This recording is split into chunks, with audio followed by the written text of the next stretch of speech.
going in like a bunch of crazy dogs.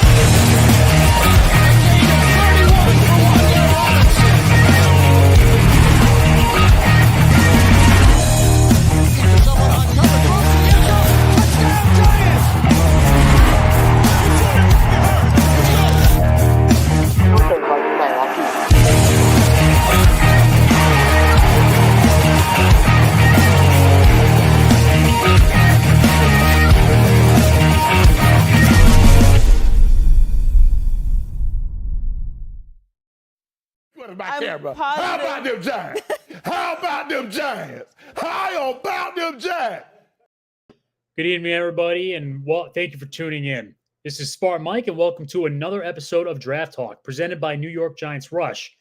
The 2024 season is over. The 2025 season has officially begun. It's time to dedicate our attention to free agency and, of course, the draft. And that's exactly what our show is here for. Tonight, we have a special episode. For the first time in Draft Talk's history, we are interviewing former coach of a top prospect. Special guest and Coach John McVay is going to join us tonight. Coach McVay was Jalen Milroe's head coach in high school from 2017 to 2020. But first and foremost, I want to bring in my partner in crime, Michael the Truth Stewart. You can't handle the truth. Truth, welcome back, my friend. Hey, great to be here. Great show tonight. Can't wait to talk to Coach McVay. It's going to be exciting. Absolutely. But real quick, Truth, before we get into that, because again, this is Draft Talk. How grateful are you that the 2024 season is over for the Giants? Well, it was a struggle. 3-win season. It was rough. We had a lot of high expectations going into the season, and we quickly got a bubble bursted, and we were already talking about the draft by late October. So it's over now. So we're looking forward to now hopefully having a better off season where we can improve the club. Absolutely. And of course, it doesn't help that the Eagles just won a Super Bowl as well. It's tough to watch a rival team succeed. It's tough. But of course, as our guest said on the main show the other week, no team is ever 2 draft classes away from turning everything around. Undoubtedly, the Giants need a new quarterback to be part of this turnaround. In 2025, there's a few good quarterbacks that we really want to deep dive in on and discuss. And one of those is none other than Jalen Milroe. So without further ado, our special guest tonight is Jalen Milroe's head coach from Katy, Texas. Zach, bring him in.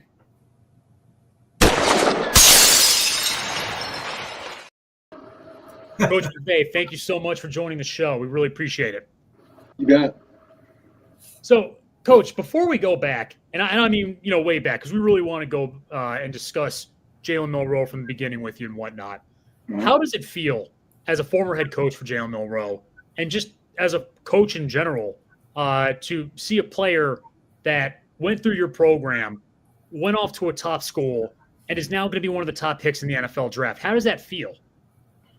Well, first of all, very proud of him, because of where he started and where he is now and the work I know he's put in. We talk about the work you do in the dark, and Jalen's done a lot of that. And, he's there for a specific reason because he works hard, and he's not afraid of that either. That's the thing with him. He's in the detail, all those good things. So super proud of him. I still keep in touch with him. So when the good things are happening for him, I'm happy for him. When he goes through the hard things, I know he's learning. You win or you learn. He doesn't let those things get to him. He works on it to get better. We always talk about 1% better each and every day around here. So he uses that mantra, and looking forward to the draft and see where all that ends up. Yeah. And if we start this really, from the true start here, a lot of our fans, a lot of the people who tune in the show are in the New York metro area, right? Tell us about Katy, Texas. What's the community like? It's a great community. Lots of schools here. When I first got here, I think we had 7. Now we're at 10. It's grown, so it's a multi-school district. It's a lot of really good football in 19-6A. That's the district we play in. Of course, we have the Katy Tigers just across the street, who won multiple state championships. And so it's a tough district, but it gets you ready for the playoffs. And Jalen was part of that, getting us in there and starting our run here as, we came in and getting everything going. So it's a great place to live, great place to raise your kids, and a great community that's very supportive. And it is Texas, so people kind of like their football here. We're getting ready 48 days for I think it would be the third type of season, spring football. We get to go out there and put it on again. So we're excited about that. And, looking into Tompkins High School specifically, the high school was only founded in 2013. And so only a few years later, you became the head coach of the program, right? Yes, sir. 2017, I came in as the head football coach. I did a little bit of research. It says in your first year then you went 0-10, but then by year 2 you went 10-3.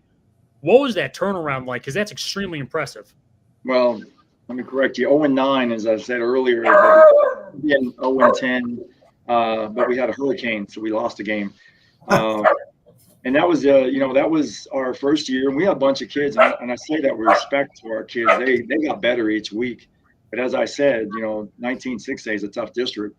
And we were working and getting better. Jalen was actually on the freshman team that year. And when we came in, we made a decision to leave our freshman players together, let them play, because they were the only team that had a winning record that year. And we wanted to build off of that. So we were patient with that.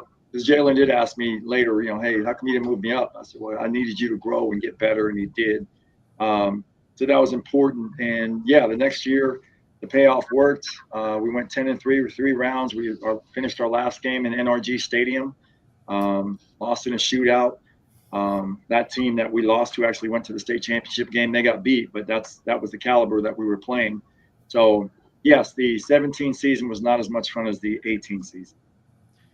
But, just super impressive that you guys were able to have that turnaround. I do apologize for over calculating the amount of losses in 2017. Right. But let me ask, because you took over the program the same year that Jalen Milroe would have been a freshman in high school. Did you already hear about his name before the season even started? Or were there alerts from middle school coaches saying, hey, we have a really good athlete that's coming through? When did you first hear about Jalen Milroe himself, and when did you realize that he was going to be something special? Well, that was actually what actually happened. The junior high coach, when I took the job, called me and said, hey, you need to come over and talk to these guys coming up there because, we weren't having success here. And I'm not so sure Jalen was going to come. So I needed to go have a conversation. And I went over there and I talked to all the incoming 9th graders. And then I said, Jay, come here, let's talk real quick. And we just had a good conversation. And I said, hey, I think we're going to build something special here. And, I'd like you to be part of that and build with these guys. And it was really a simple conversation. I just wanted him to get to know my heart. And, he ended up coming and just the rest is history right there. It was funny, though, is because his dad said years later, he goes, I don't know what that conversation was, but whatever it was, that was the connection. And so Jalen and I built that relationship from the start.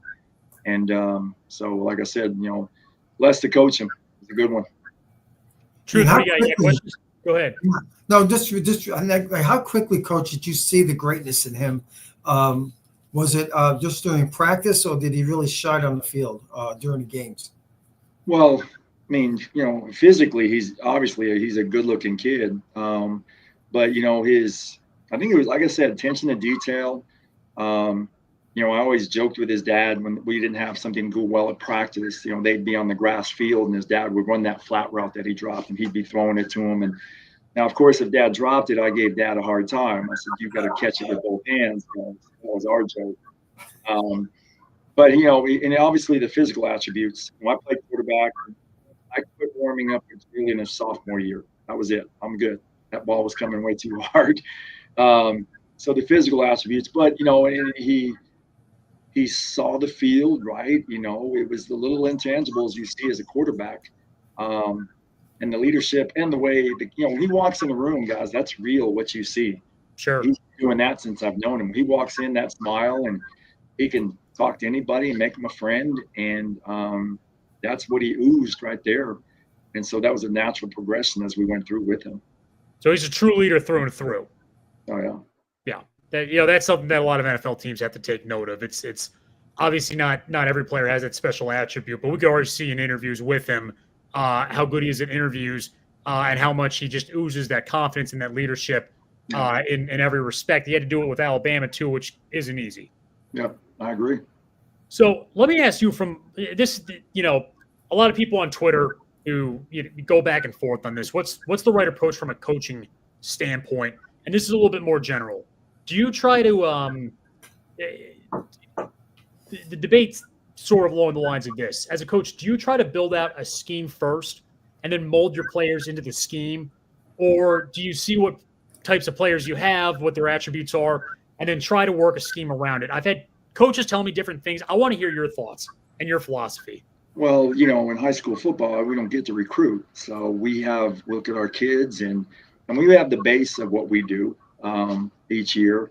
But then, like I would say, like this last year, our season, we did some different things because of the caliber and the type of kids we had in some spots.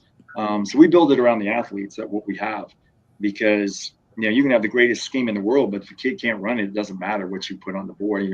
I tell our coaches all the time, if the kids don't understand, it doesn't matter what we understand. If it doesn't fit what they do, it doesn't matter. It's not about us. It's about the kids and putting them in the best position to have success and what their skill sets are. And that's just, and even as Jalen was from sophomore year to senior year, his skill sets were still growing. And, so each year you can do something a little bit more, which is with any kid, especially a quarterback, because they have to develop into that and have the confidence. By his senior year, we're looking at game plans together and go, all right, what do you like? What do you not like? What do you feel good about here? Because he's the one playing. I'm not playing. Sure. We want them to feel confident about what they want to throw in this situation, and use what's around us to make us better as a football team. So, it's always about the kids first, scheme second. Got it. So, it's safe to assume Jalen opened up the playbook for you pretty greatly because he can both run and he can pass very well. So that must have been very unique in that case, because you can keep expanding the playbook, keep opening up the plays, and the options were pretty wide as to what you could run with him. Right. Yeah, exactly. As he grew, we grew. It got better. We had our base stuff, and then we could add in things, because of his physical prowess, and it's funny, we had a safety, their senior year, our safety was the defensive player of the year, and Jalen was the offensive player of the year. And so 7-on-7 practice was really fun because you got two super competitive guys back there that, Colby Hurdy was trying to pick him off and Jalen was trying to beat him. And here's the other thing. You had to be on the other side of the 40 to run 7-on-7. You couldn't be on the play side 40 going in. Yeah. You had to back you up, because that ball was going to go longer than usual, which made our secondary so much better, because he challenged us all the time. And that was fun. It was a simple thing for me, but I'd sit there and watch. I go, this is cool. Oh, yeah. Getting after each other right here. And so it was fun like that. So something I'm very curious about is what the experience and kind of what it's like and what work you have to do. You're coaching him through the recruiting process, and the schools that are coming for him are no joke. Alabama under Saban, Texas, the list goes on. It's all the top D1 programs.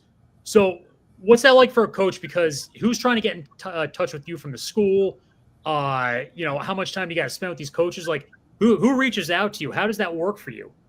So I have actually one of my former staff members is my now track coach, but he is my recruiting coordinator.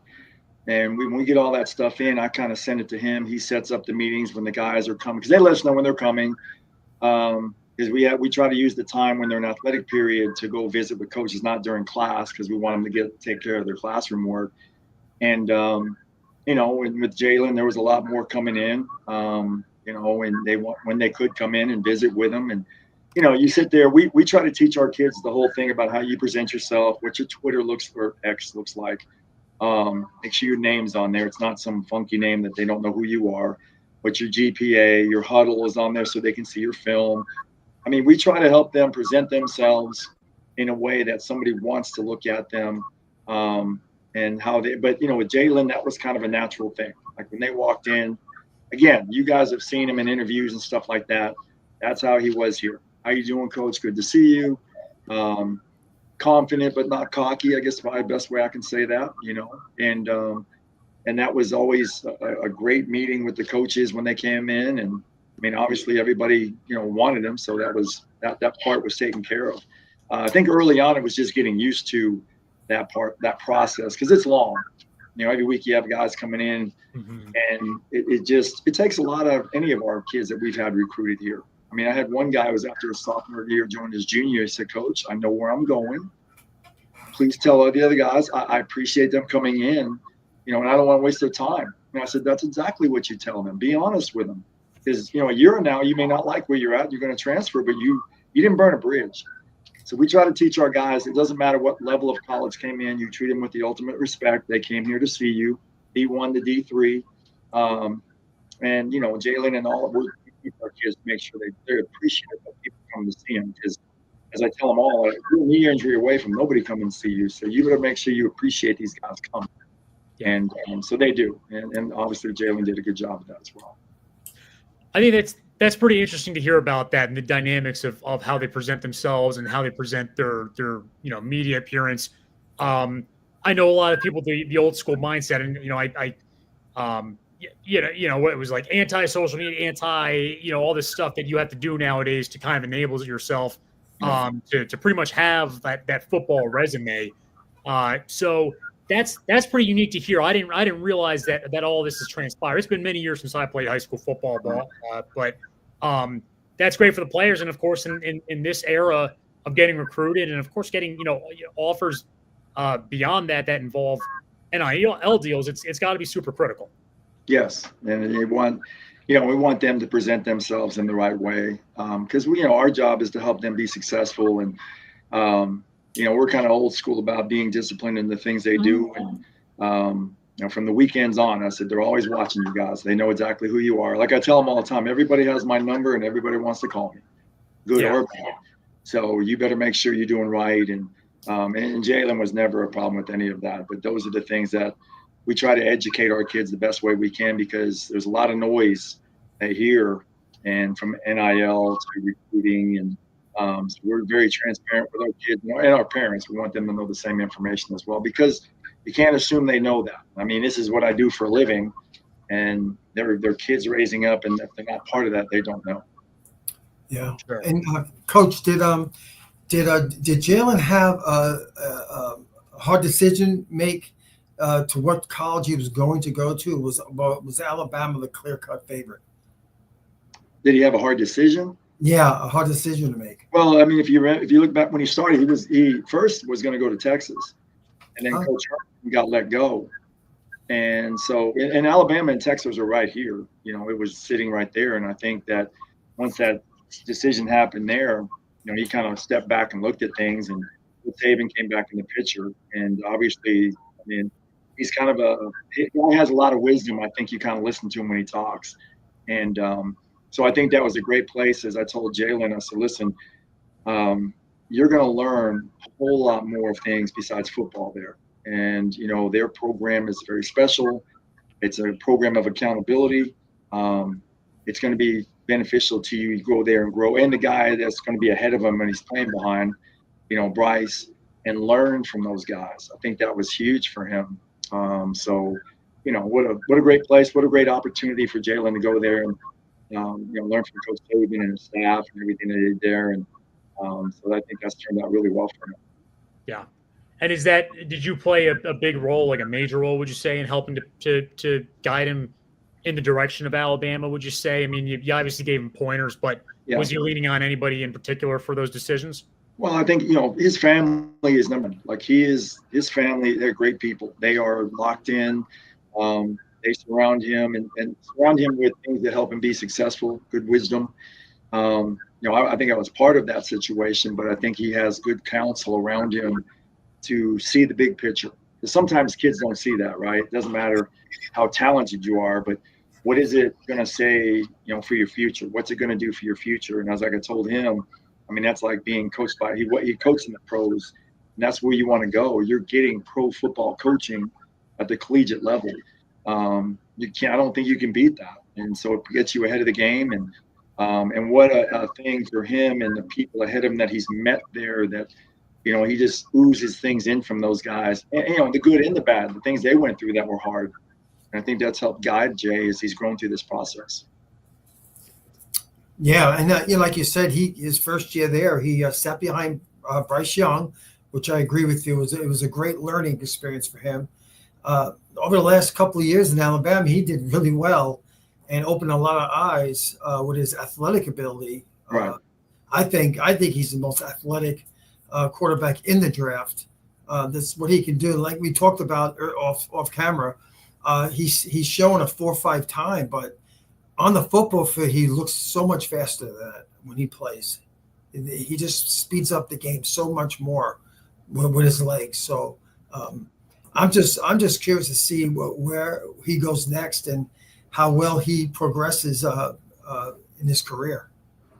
No, I agree. He's a physical specimen. There's no doubt about that. Like I told you guys, I quit warming up with him after his sophomore year. I said, I'm good, Jay. You get the receivers. The funny thing is we actually put in a warm-up drill on game night because we wanted our receivers to get their hands used to the ball coming. And it's funny, we still use it. And today, it's just a good warm-up thing we do. But it was really to warm the receivers up. And that was because it's I went to the Pro Bowl a few years ago, and I'm on the field watching quarterbacks throw, and I'm like, all right.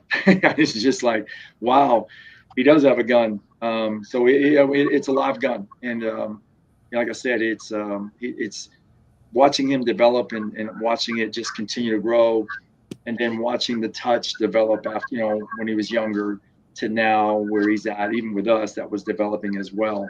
Even I'm going to age myself here. Even Elway had to learn how to throw the flat a little bit different, right? So, those are, I think, some of the terms I use with Jalen. He's right there. It's okay. Yeah. But that's something that, I think is important. That his physical attributes, his speed. I think I said the same thing. I don't remember Walter Payton or Jerry Rice getting caught, and they only ran a 4.6. So there's something about that football field when the ball's in your hand, you run a little bit faster. And you're being chased. Yeah, you got fast guys coming for him, especially in the SEC. Yep. But what would you say? And of course, in a good way, I mean to ask this. He goes to college. What would you say something is that he still is a top quarterback recruit coming out of high school, but it still takes a lot to get from a top college recruit or top high school recruit to being an NFL draft prospect that's likely going to go within the top 50 picks. What were some things that you felt like he probably had to work on the most while he was at Alabama that he did successfully work on at Alabama? Well, I think it's kind of all together. I think, it's like any kid, the more reps you get, the better you get. I mean, reading defenses, setting the pass pro protections, it's different, because for us, we kind of deal all with that, right? And so you get there and you've got to start calling things. And I think seeing things differently, it was always funny to watch the end zone shot because I'd watch and I'd go through the read and I'd see him crease it between two DBs. And I know we watched that all week long because, Jalen always studied his film. His senior year, COVID, he stayed home. He didn't come to school. So we had him in the morning, which is the only time we could bring him in, and that was the time. So a lot of his film study was on his own. And so I think that kind of actually helped him to understand watching film, watching tape, being a student of the game. And I think being there with Coach Saban and those guys, Coach DeBoer, those guys are, teaching them to, be under center. We were shotgun. In junior high, he was under center some, but we were shotgun. So that's a process he has to learn because I know in the NFL they want to be both. Which I knew he did it in junior high, so I knew it wasn't like he couldn't do it. He did both of those. But I think just, it's a gradual thing, and he gets to go and sit behind Bryce. Wasn't rushed on him, right? He got to and sit there and ask Bryce. That's cool, right? Hey, what'd you see in that, And he's not afraid to ask that. I think that's the best part. Like, what do you see? What am I supposed to see? And being in those sessions and seeing an SEC defense, that's good stuff. That's going to make you think a whole lot quicker, and you got to, your decisions have to be quicker. And so I think all those things are things that he's working on, and he's going to, I don't think he's done growing. I think he's still it's going to keep going for him as far as what he's doing, just because of where he is in his age and everything else. So that's been the common theme around it. I think what's really impressive about him in this day and age, you don't see it that often. He had a coach change but he stayed at Alabama. Did he say, I don't have any interest in transferring. I want to be, one program guy. Is that what it came down to, you think, for him? Well, I think that, because you got to understand, like, he got his degree in like 3 years. He has his master's now, and he's only a junior. So he's a very intelligent young man. And so I think that part of it, and understanding that, just because a coach leaves doesn't mean you have to leave, and you're at a great place, and he's going to get a degree, and the contacts and the people he has there. I think that plays big into it. That, we talk about finish all the time. That's all we ever talk about. Finish everything. Finish it, right? And I think that's something that he took into heart, and and stayed. And I think the coaches there that came in did a good job of building a relationship with him, and wanting him to be that guy. And so I think that worked out. He's blessed. I think that worked out really well for him, because it doesn't work everywhere. You guys know that. Coaching change comes in, they want to change everybody. Yeah. And Jalen had been part of that culture already, and because we talk culture here all the time, and Alabama's culture was fine. There was just going to be a new guy leading it, and what better way to have than the guy that started last year in the semifinal game? Pretty good deal to go into. Oh yeah, yeah. So there's a lot of, when you hear the experts talk, when you watch these sports shows and they give their 2 cents, a lot of them feel that he should have stayed in school another year to benefit. What do you think about that? Do you think he's ready to take that next step? I think he's ready. I think he's, and this is me. This is not me, Jalen, not talking to me. This is my own opinion, right? And I am not an expert by any means, so don't put me with those guys. But I think it's for him, it's where he was in his process. Like I said, he's got his degree, he's got his master's. So I think he got out of college what he wanted to get out of it. And again, I told you, he's surrounded by really good wisdom with his family. Yeah. And I think they all, Jalen doesn't make a decision without making sure that, he checks his wisdoms, as I say. And so he's going to make smart decisions based on what all the information in front of him. So I think that he was ready for this. Gotcha. Look, you watched him throughout college and everything like that, right? And, a lot of switch it over to Giants fans real quick. Okay. Want to maybe watch some tape and be like, hey, what were some games that are worthwhile watching, just the full game tape and whatnot. Were there any games of yours for Jalen Milroe while he was at college that were your particular favorites? Well, there's a couple. I think it was the Arizona game. No, not Arizona, Arkansas game when he came in and he busted that long run. That's one of my favorites. I'll tell you what, the LSU shootout with the guy that's in Washington right now, his junior year, not last year, the year before, that was a ball game going back and forth. And of course the A&M game here, because a lot of his teammates were at the game at A&M.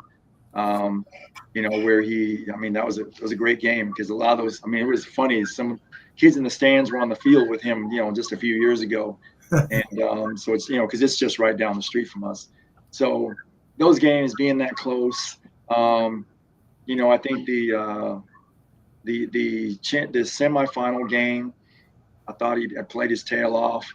I could go through a lot of them. The Georgia game, the first game against Georgia this year was spectacular. That was huge win. Huge win. Yeah. Hey, Zach, can you put up that game if it's possible, the Georgia game with Alabama, if we're allowed to do that? And Coach McVay, as he prepares for the draft and everything like that, and it's always hard to tell, but which team makes the most sense, and obviously he doesn't have a say in this one. Right. Are there any? I don't know if you have any personal leeway as to maybe particular coaching staffs or certain teams that you'd hope to see him end up on, because obviously the unfortunate reality. Let's pause on that question. I just want all the fans to watch this as they're tuning in the shootout. Zach, thanks for putting this up. But this is an electric game in my view, just because it's such a high scoring game against an electric, two electric defensive programs. Yet you have two quarterbacks going back and forth, and Alabama pulls out. Now, Bama's generally favored in this game, prior to 2021, this is Bama's game every year. But now it's flipped. Like Alabama's the underdogs, and Alabama came in. It was a home game for Bama, but they took care of business in high-scoring fashion. Very rare for when these two programs play each other. Yep, and what I like about this game, Coach and Spartan, is that Jalen showcased not only his legs but his arm too.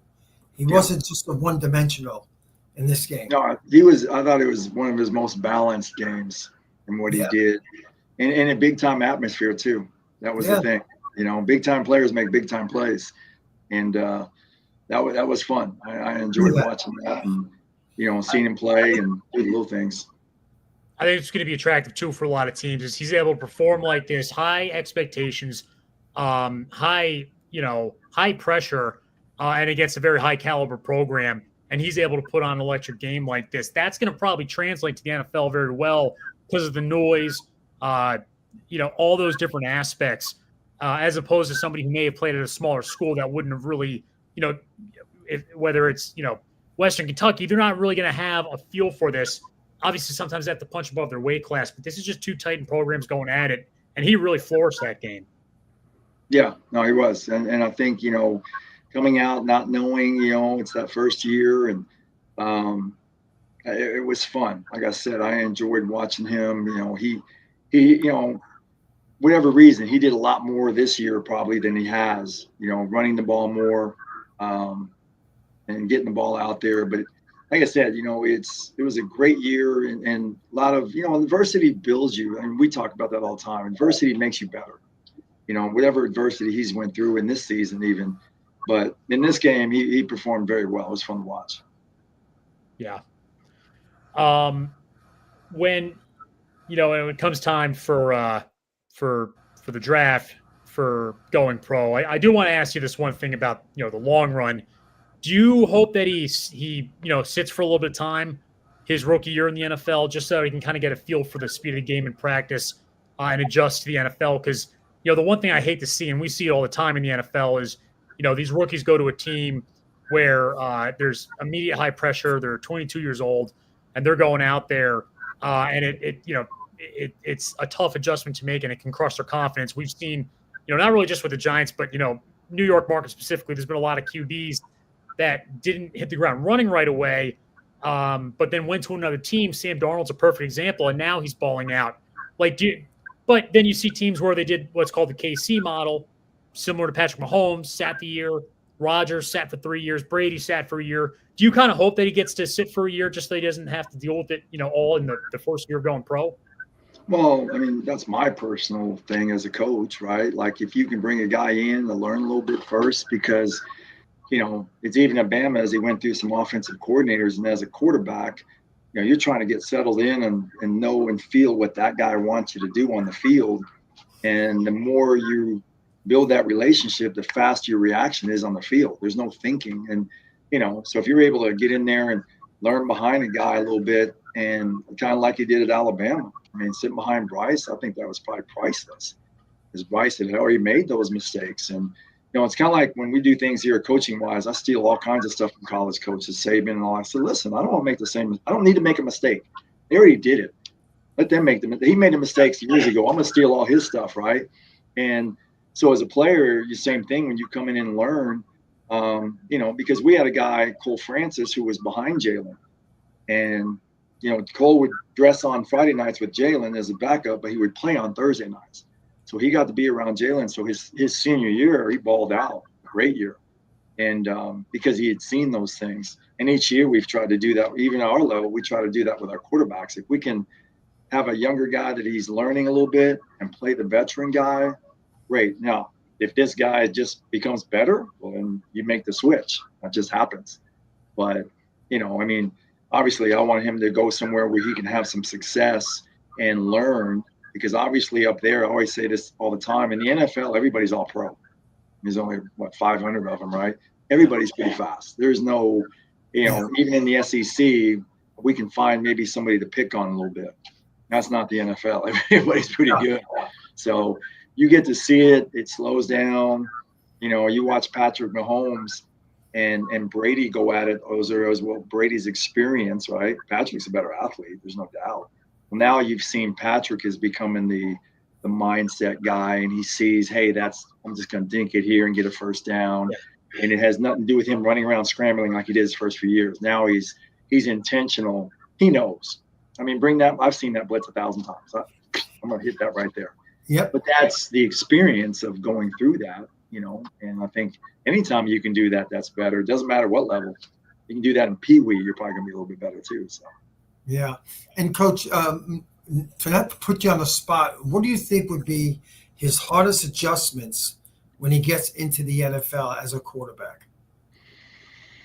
Wow. I don't know. I mean, that's those guys drafting him and what they think they got to look at. I think he's ready. I think it's getting better at those things that they want. I think, and I like the NFL. I am an NFL guy. I like watching him. I mean, you have a guy they're going to, compare him to Lamar a little bit probably because that's similar aspects and stuff. But I think I think what I always hear is, even I said, Patrick, developing that sense of the pocket, right? It's different, and the windows are smaller in the NFL. So, and the more you see it, the faster the game slows down, right? The game slows down the more you see it. I mean, I remember my senior year in college, I can see it. I was dropping back, and it just went, wow, this is what they're talking about. It just slowed down for me, and I just posed it in there. And so that's just a process I think every quarterback goes through. There's not Jalen or any, it's every quarterback goes through that process, because you see the ones that sometimes they struggle because they've been forced into that, and it just never comes because the pressures are a lot, and that's a hard part for them. So hopefully that gets that chance to slow it down, watch it, see it, and develop as he goes. Yeah, and you know what I liked about Jalen was when he went to the week at Mobile, he did struggle early, but as the week unfolded, he got better and did better. And that's like you said earlier, a testament on his character, on his work ethic. He didn't give up, and that's a good trait to have. Well, and I think too, it's I remember I was at the Pro Bowl when Drew Brees was playing in it, and Drew's a rhythm passer, right? He's that 5'10". Man, I stood next to him. I'm the same height. I'm like, oh my God, this is awesome. Right? This guy's my height. There's a chance. I still got a chance, right? And I'm watching him. And in his rhythm offense in New Orleans, because he was used to his guys, right? Well, he gets in the Pro Bowl, that timing's not there. All these receivers are different. And so even he's a Hall of Famer, no doubt about it. But there's something about when you get used to your guys. And I think Jalen throughout the week, these are all brand new receivers. And so now you kind of have an idea of, as we told him here, so we had receivers here that I always told him, I said, listen, when you get to college, you can throw that long ball as far as you want. But you got to know your audience here. I mean, we had a kid that was special, played receiver, and I said, "Hey, Gunny's up there," and he's up on the ball, and he took care of them. And so now it's like finding out who are the guys out there I can throw to, and who can do this, because each receiver is a little bit different too, right? And that's getting to know your guys. So each guy, who's the possession guy, who's the go-to guy, who's the middle guy I'm going to get the ball to, and those are things that develop as you go. Gotcha. I mean, and as you said, I mean, we hope that he gets surrounded by coaches and players and whatnot that are able to enable him to succeed, because it's challenging. You can fall into pretty bad situation in the NFL, coaches on hot seat, turnover, all sorts of, there's just a very wide range of different, states of the teams that he could wind up on. And he's projected to go anywhere from the top of the draft to somewhere in the second round. So literally any team is at play for him. Do you have a particular coach or team that you just think might best suit him, just knowing that, the coach is in place or the foundation there? I mean, I'm guessing with you guys, sure. I mean, there are places where I think would fit better. I don't have the insight of that, because I think it's like anything else. I think any player, if they can go into a place that's stable, they're going to be okay. If it's a place that's, as you guys, because you guys know that the league is like now. You got to win now or you're out. Yeah. And so I think it's actually probably on the owner. Is the owner going to stay and develop and let that coach develop people, his program? Because the program takes time. I mean, it's very seldom you come in and just win right away. It takes a little time, and you got to develop around your. As you guys said, you're taking all the guys you've been drafting. You know, I think, what is it? Parcells used to say, "I'd like, well, if I'm going to coach this team, I'd still like to buy the groceries." That was his Right, thing. right. If you're going to let me cook, at least let me buy some of the groceries. Right, you know, and who he's going to be coaching, because you're bringing him into that coach's culture. And each NFL, you know, from Mike Tomlin's culture is maybe different than like the guy that's going to New Orleans right now, the OC. Yeah. All right. So you got a Boise guy, and you got Mike Tomlin, who's been there forever, and this is the Steeler way, and this is what we do, and they've been very successful at it. So I don't know. It's an interesting thing, and the NFL is a very interesting place. I'm glad I coach high school football. So. Yeah, 100%. Go ahead, Truth. No, you kind of stole my thunder, because I was going to ask the coach like where he really thinks he'll go in the draft. You see him get into the first round. You see him kind of early in the second round, or it depends who the team is that's picking. I think it depends on the team's needs. Who knows, right? Because these early teams may need. I've heard it's more the Penn State guy is going to be the first round draft pick, and then it's this guy is going to be the first. The NFL draft is sometimes. I don't know. It's kind of like watching draft day. That's probably about as real as it gets, right? Yeah. Those guys. How many kids attended his birthday? Oh yeah. Yeah, I mean it's just crazy, and so I think it's like I said. I hope it's a place that he can go and grow. And if he has to go in early, fine, but work with him, let him grow, because every quarterback's going to make mistakes early. You just gotta let him work through that stuff, and you got to live with it, knowing what. It's if you will trust your process. We're doing boot camp right now. Well, boot camp 2 weeks ago did not look very good. Right now it looks really good, but it was 2 weeks of you want to tell the kids exactly what to do. We had to let them make mistakes. Let's make your mistakes, fix it, go. But they had to do it together, and that's what's going to make hopefully this next year's team for us good as well. It doesn't change what level. You've got to have a process, trust it, adjust as you go, and don't. Like I said. I think it's like any place. If you come in and get your players and build it, I mean, look at Detroit. He came in there and he had a plan. He had a process. I remember watching there. He said, "Listen, we're going to have to hit. You guys are going to have to trust me." Right? I love that guy. I love listening to him, because you can tell his players love him. They trust him. And we're going to do hard things at practice. And in the NFL, sometimes that's not the case. It's just different. And look at the success they've had. Yeah, there's something really interesting. I know that exact video that you're talking about, because you can see as he's saying that, the way he explains why we're doing this. And he said, guys, listen, if I knew we can go through and we don't have to tackle and I can prevent potential injuries, trust me, I'd do it. But damn it, the last thing I want to do is, we're struggling to tackle, enter week, 1, and then it's week 7. We finally get around to it, but we've lost 4 games. So I wish we couldn't. I want I love you guys. I want you all to have long careers, but right. We're going to have to hit. We're going to have to tackle, and you just see like the players just buy into that, right? Because you could have said that in a different way and completely lose respect. Like if you're just like, "Oh, quit being soft enough," of the, you say it in more of that manner. It's going to take it a little differently to these players that are putting their bodies on the lines, especially their heads and whatnot. When he communicates like that, you can tell the kind of program that you're building. So, good culture. Yeah. Good culture.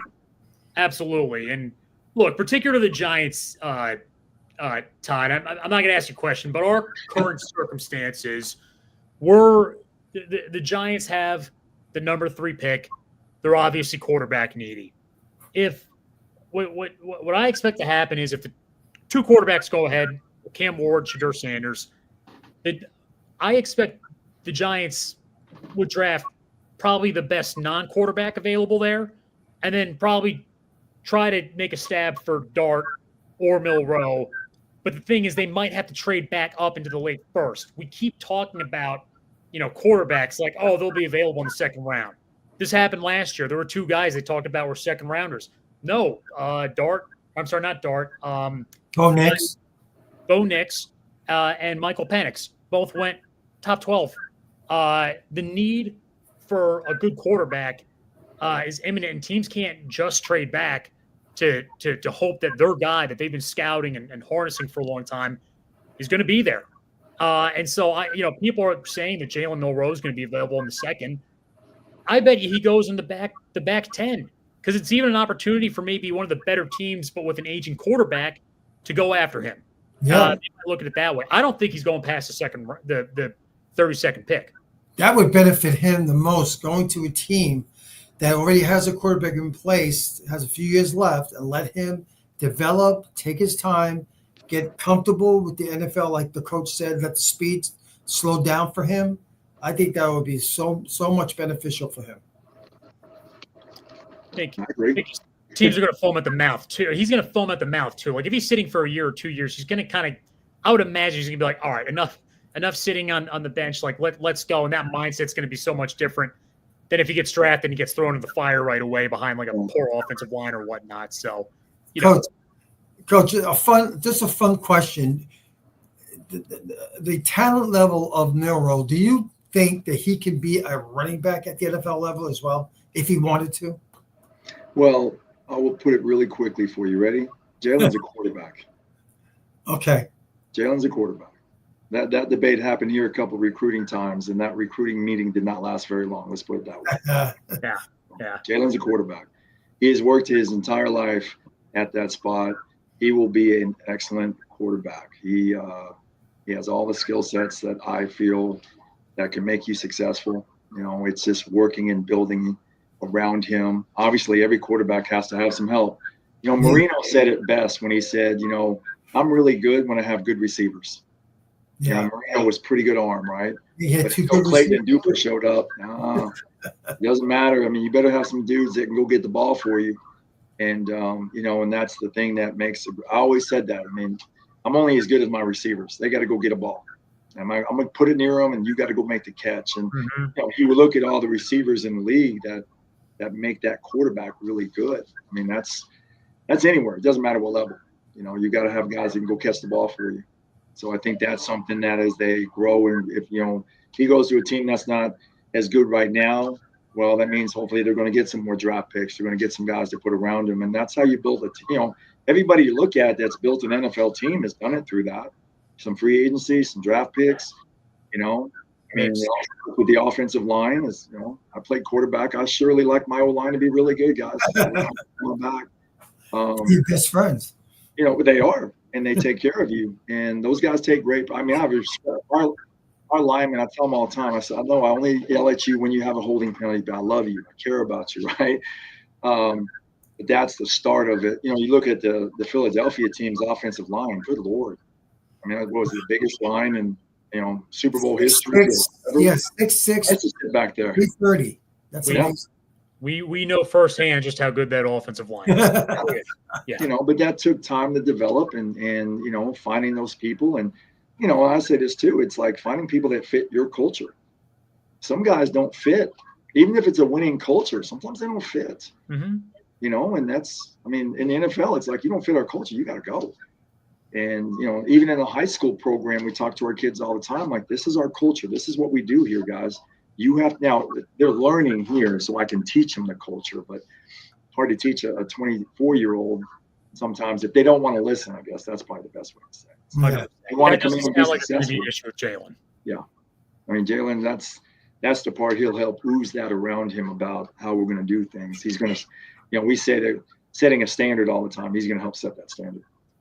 Look, the teams struggle with having culture sometimes and having that leadership from the players themselves. And we interview a lot of Giants players on this podcast. And we actually had, one of the old school players, Leonard Marshall, come on.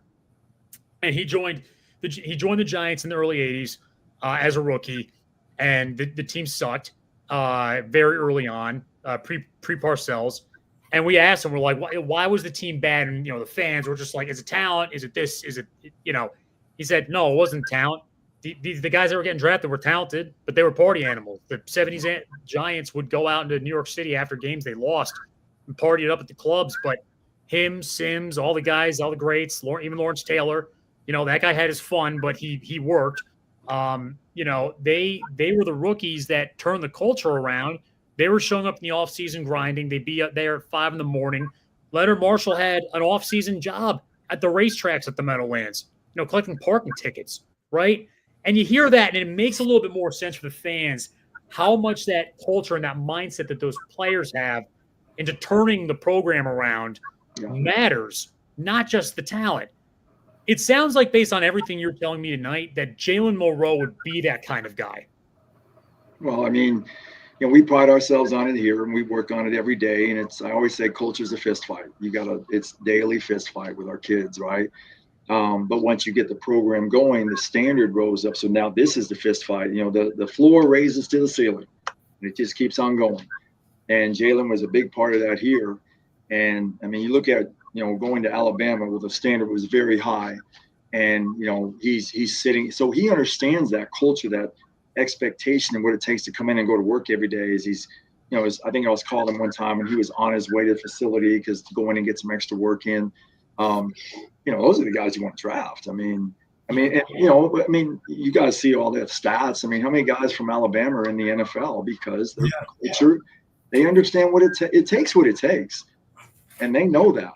There's a reason they're successful. There's a reason that Georgia's successful, because Kirby took that there and did everything, and those guys, it takes what it takes. I mean, you look at the top teams, their cultures are good. They know what it takes. They're going to come to work every day. As you said, Lawrence, he could figure out both. I can do this, but I got to do this. At least he could do that. And, he brought it every day. There's a reason why he's so super successful there with the Giants. Yeah. But Parcells was a big part of that. Of course, he laid down the foundation. Right. And that part of it, I'm sure he had many talks with Lawrence, about this.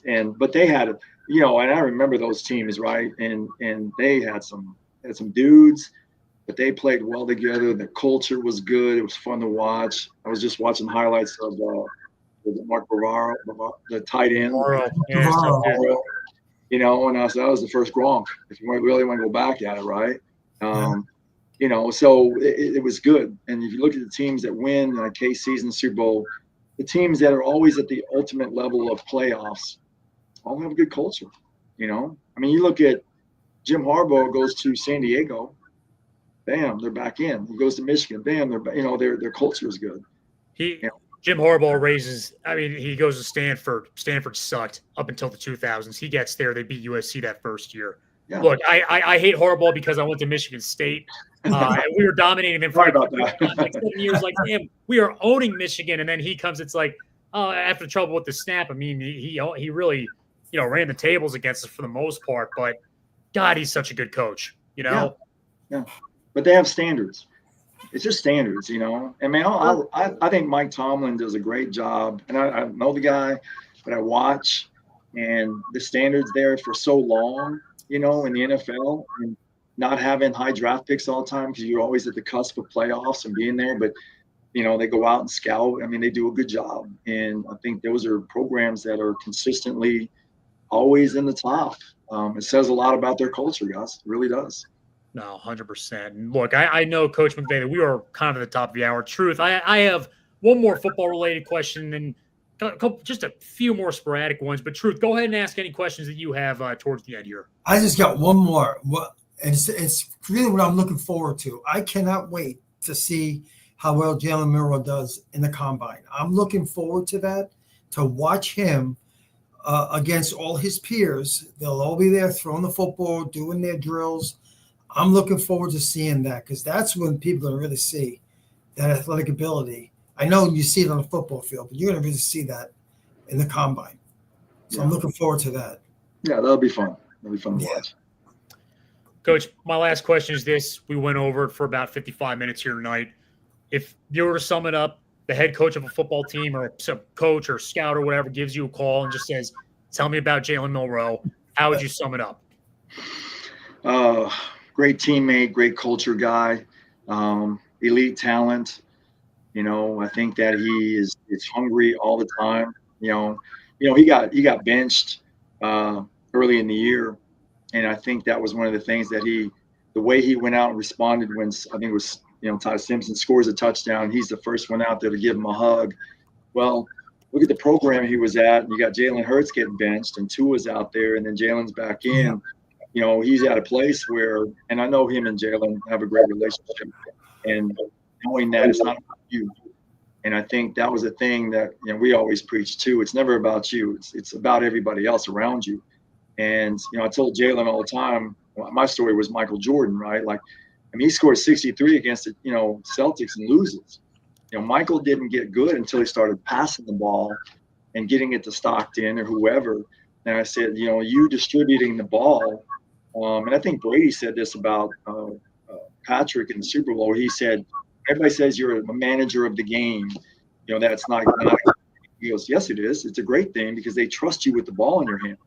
And, you know, I think that's the thing that, you know, Jalen's in the process of all of that happening for him. And, you know, like I said, the athleticism is a given. I think that's there. You can see that and all that. But the drive inside the young man, just keep watching. It's there. So, it's fun to watch. I like, you know, and we talk about it all the time. Like, just tell me I can't do something. You want to see me get fired up. Tell us we can't do something, and tell Jay that. He's going to do everything in his power, and he is about everybody else and his teammates. He's going to go out there and compete until he's got nothing left. And you saw that on the field. Yeah. And, you know, and I know I coached him and all that, but that was instilled from him and his parents. And, you know, I say that all the time. His parents were just good people and very passionate about their son, but kept him grounded. They're military. They kept him grounded. I have other stories on that one. He was grounded. But good people. I mean, they just really are. And they love their son. They're going to support him in everything he's going through. So like I said, when you see that smile, guys, it's real. That's who he is. And but don't mistake it for nice. There's an assassin in there too. So, good guy, good player, hard worker. Graduates early from Alabama, works on a second degree. Masters already. Everything that you're talking about with this guy sounds like a candidate that's going to be very attractive for football teams for their quarterback. Yeah. So I am, you know, we watched the highlights for the last 2 years. I'm really excited to see what this guy can do over the course of the next 14. You know. Yeah.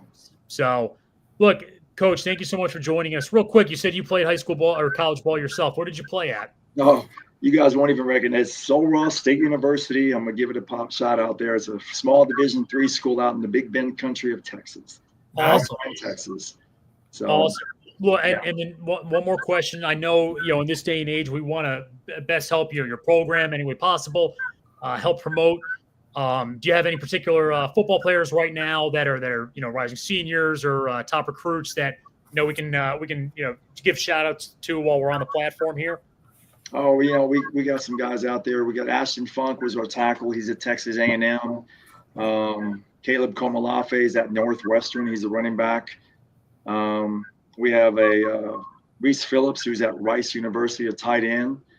And Wyatt Young, who is at North Texas. Wyatt Young is a very special kid, too, because he might be one of the most competitive kids that I've ever coached also. And he's playing wide receiver there in that wide open offense. They're throwing the ball over the place. Good program, though. Those guys really started kicking ass lately. Yeah, no, they had a great year, and Wyatt's a fun kid to coach because his little brother's going to be a junior for us, and they're fun to coach. So yeah, no, we've been blessed to have some guys out there, and looking forward to watching them this year. Now that Jalen's going in there, and so appreciate that. I do. Those guys are great kids, and I know that the kids make our program. They do a great job. We're blessed in this community. And our families, as I say it all the time, allow us to coach their kids. We coach them hard, but we coach them the right way. And they're our sons in this program. And so we want them, our whole thing here is, guys, is get 1% better every day and who they're going to be 10, 15 years from now.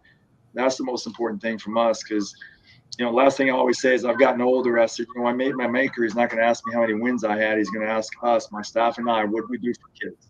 Yeah. I hope we're doing the right things for them. I hope we are, and hoping them develop into good young men. The world needs it, as you guys know.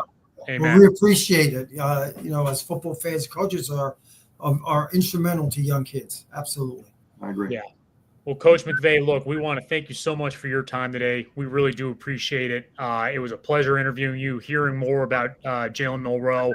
And for the Giants fans out there, please go look at the highlights, listen to some of the analytics.